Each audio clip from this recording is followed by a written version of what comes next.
Isang mapagpalang araw sa inyo mga ka-faith friends. Ako po si Don Di Bahia, ang inyong gospel sharer for today.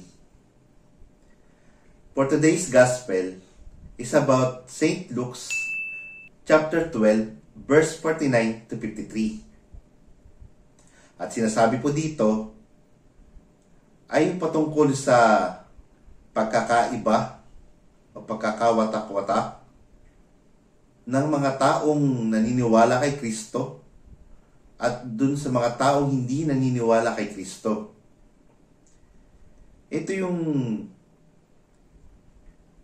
malaking rason kung bakit nagkakaroon tayo ng kaguluhan o pagkakaroon ng hidwaan between sa believer at non-believers.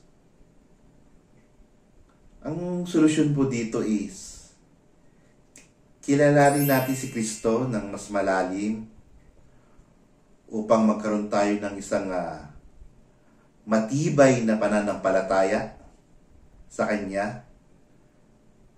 At nang sa ganun ay maiwasan natin ng pagkakawatak-watak at maging iisa sa pananampalataya kay Kristo. At para maging updated ka sa mga latest inspirational video, make sure to click the subscribe button and hit the notification bell. Maaari mo rin i-download ang Facebook app sa inyong cellphone. Pwede mo rin bisitahin ang ating website sa www.faithbook.com. God bless you po.